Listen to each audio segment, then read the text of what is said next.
नमस्कार, मैं हूं रवीश कुमार। ना मैं गोदी मीडिया से हूं, ना किसी आईटी सेल का हिस्सा। मैं जो कुछ बोलता हूं वह सच्चाई से कम नहीं। आज हम बात करेंगे उस सत्य कि जिस पर पर्दा डाल दिया गया है। एक ऐसा सत्य जो चमकदार कैमरों, लाउड एंकर्स और 9 बजे की राष्ट्रवादी नौटंकी के शोर में कहीं खो गया है। मैंने कभी आपसे नहीं कहा कि इस चैनल को सब्सक्राइब करिए या लाइक करिए या शेयर करिए, क्योंकि मुझे लगता था कि अगर बात में दम है तो लोग खुद ही सुनेंगे। लेकिन आज मैं आपसे कह रहा हूं, इस वीडियो को अंत से, अगर आप मुझे एक सच्चा पत्रकार मानते हैं, अगर आप सच में मानते हैं कि लोकतंत्र में पत्रकारिता की कोई अहमियत बची है, तो इस वीडियो को देखना आपकी जिम्मेदारी है। क्योंकि आज जो बात कहने जा रहा हूं वह सिर्फ एक खबर नहीं है, वह इस देश के वर्तमान और आपके भविष्य से जुड़ी हुई है। मोदी, जो 2014 में सबका साथ, सबका विकास का नारा देकर भारत की जनता को एक नई उम्मीद का सपना दिखाते हुए सत्ता में आए और खुद को एक ईमानदार, मेहनती, राष्ट्रवादी नेता के रूप में प्रस्तुत करते रहे। उन्होंने पहले कार्यकाल में नोटबंदी का अचानक और बिना तैयारी के फैसला लेकर देश की अर्थव्यवस्था की कमर तोड़ दी, जिससे लाखों छोटे दुकानदार, मजदूर, दिहाड़ी कमाने वाले और असंगठित क्षेत्र के लोग बेरोजगार हो गए। फिर जीएसटी को बिना प्रशिक्षण और प्रक्रिया स्पष्ट किए लागू किया गया, जिससे छोटे व्यापारियों को जबरदस्त परेशानी का सामना करना पड़ा। इसके बाद सरकार की बेरोजगारी पर चुप्पी और झूठे आंकड़ों का खेल शुरू हुआ, जहां 2 करोड़ नौकरियों का वादा करके भी सरकारी और प्राइवेट दोनों क्षेत्रों में रोजगार के अवसर घटते चले गए।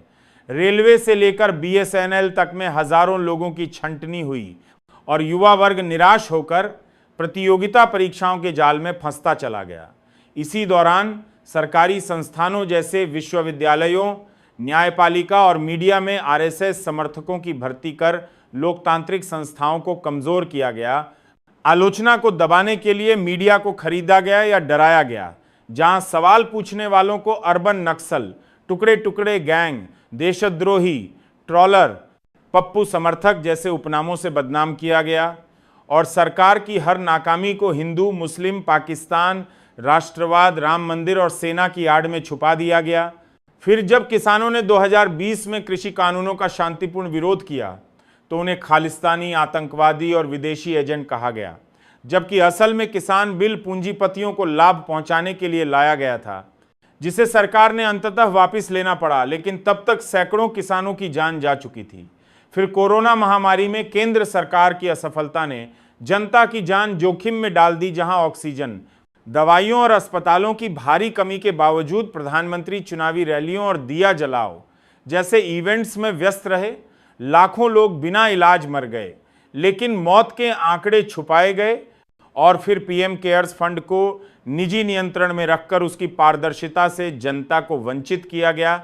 साथ ही लाखों प्रवासी मजदूर सड़कों पर पैदल चलने को मजबूर हुए, जबकि सरकार ने उनके लिए ना कोई व्यवस्था की और ना कोई माफी मांगी। इसके बाद जब अंतर्राष्ट्रीय स्तर पर भारत की छवि गिरने लगी तो सरकार ने विदेशी पत्रकारों, संस्थाओं और आलोचकों को भी निशाना बनाया।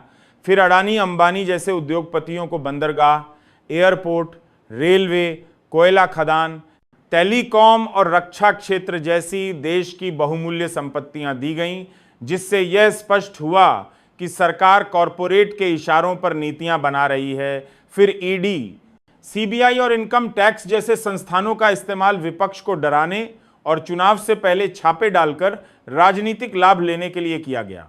वहीं सरकार ने शिक्षा क्षेत्र में भी बजट कटौती करके सरकारी स्कूलों और कॉलेजों को कमजोर किया और एनईपी के नाम पर शिक्षा को भी धार्मिक एजेंडे से जोड़ दिया। इतिहास को तोड़ मरोड़ कर पेश किया गया।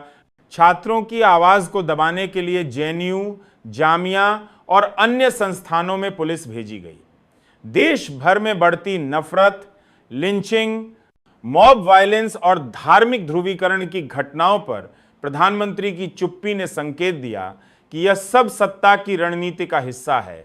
एनआरसी और सीए जैसे निर्णयों ने देश को धर्म के आधार पर बांटने का काम किया और मुस्लिम समुदाय को निशाने पर रखा गया, जिससे असम से लेकर दिल्ली तक हिंसा फैली।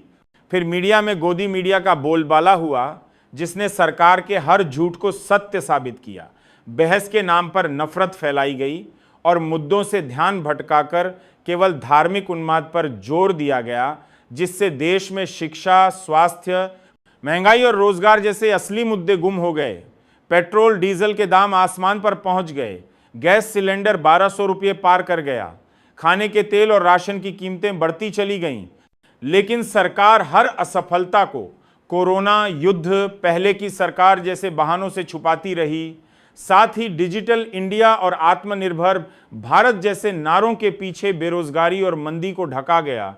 लाखों लोग जो यूट्यूब, फ्रीलांसिंग या स्टार्टअप्स में काम शुरू करना चाहते थे, उन्हें नीतिगत अस्थिरता, बैंकों के एनपीए और टैक्स नियमों की उलझनों में फंसा दिया गया। इसी बीच मीडिया ने सिर्फ मोदी जी की जैकेट, भगवान के दर्शन, योग मुद्रा और ग्लोबल मंचों पर भाषणों को ही खबर बनाया। लेकिन संसद में सवाल पूछे जाने पर या प्रेस कॉन्फ्रेंस करने से हमेशा परहेज किया गया, जिससे यह स्पष्ट होता है कि नरेंद्र मोदी की पूरी छवि एक सुव्यवस्थित प्रचार तंत्र का परिणाम है, जिसमें असल विकास कम और भावनात्मक प्रबंधन अधिक है। और यह सच्चाई जितनी जल्दी जनता समझे, उतनी जल्दी भारत असली लोकतंत्र की ओर लौट सकता है, जहां नेता जवाबदेह हों,